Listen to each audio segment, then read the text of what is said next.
Thank you, Chairman. Mr. Buckus, I would like you to look up at the monitor, and we're going to look at a quote from London Fletcher, the middle linebacker for the Washington Redskins. Hopefully the NFL and the NFL Players Association will implement the new HGH test that has been endorsed by the international anti-doping officials. Next slide. Shows that another quote from free agent wide receiver Anthony Gonzalez. He seems to agree with London Fletcher. It's a huge step for our league, and I know talking to other guys in the locker room, they're in favor of it too. A lot of rules in the new CBA are safety-oriented, and this is as important or more important than anything else. Let's go to the next slide. It's a quote from Atlanta Falcons tackle Tyson Clabo, and he said, "If guys start getting busted, then obviously there was a need, and I don't anticipate that there's going to be a large flux of guys getting caught, because I don't see it really being a huge problem. But there's really only one way to find out, and that's to start testing." So for you, my question is, it really sounds like many of the players are in favor of it. Yeah, I haven't taken a survey, but I would believe they are. And it seems to me that there's a Nike quote that really is applicable here. Just do it. You know, if there's enough players, you know, you overrule your player's rep and you just do it. Well, you know, they've got a union and they're representing their players and what they think is right. And in this case, you have a player representative from the Falcons saying that let's move on with it. So let's get the testing done. And another one said that there might be a surprisingly few that'll come up positive. So you're right. Well, I don't know the answer to that. Again, I would just think they all want to sound like they all want to play on an even playing field. Well, and it seems to me like we ought to be having their voices heard. Probably more so than mine. And I give no quarter. You know, in fact, I'm going to take it another step. I applaud you for how you look yourself as a role model, because I think there's a counter culture.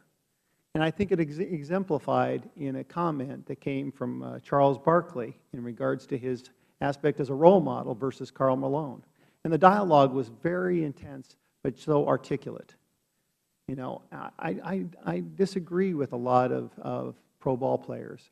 You know, I'm around enough of them to know that it's also about me, me, me. True. And that goes along with what Mr. Gimbel's been saying, win, win, win at any cost. Like I said before, football, I mean, since I was 9 years old. And it has been very good to me. So it's a way to pay back. And as far as these other statements, I don't go around trying to be a hero, but I don't know what happens. But if people are going to listen to something positive that I may say or help kids with, then that's I got to take that obligation and do it. I mean, believe me, I don't feel great sitting here doing this. I'm a former player, but what we got to do is we got to think about the kids. And I realize that kids are looking up. I mean, to say that they're not is, Jesus, look at fantasy football. I mean, come on.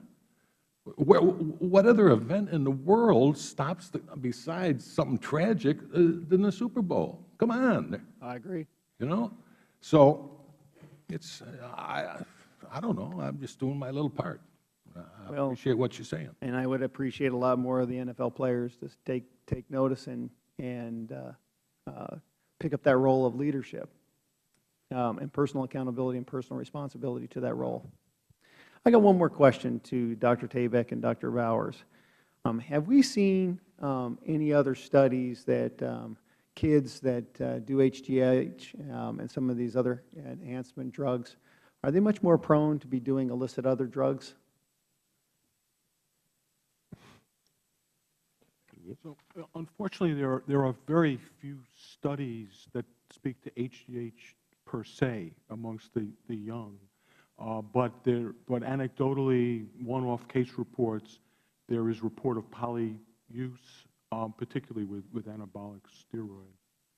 I think this would be one that we would really like to follow up on because of compulsive behaviors. There's some type of tracking that's said here, Dr. Wilbur. Yeah, there's multiple studies showing that those who take performance-enhancing drugs are polysubstance abusers. There's not just a case report. This is all over the world literature. So if you're going to reduce performance-enhancing drugs, you have to try and reduce alcohol and other drugs as well. Yeah. And just as a point of personal privilege, I will say I was also one of those struggling Vikings fans growing up in western Wyoming, so we were really happy to see you retire.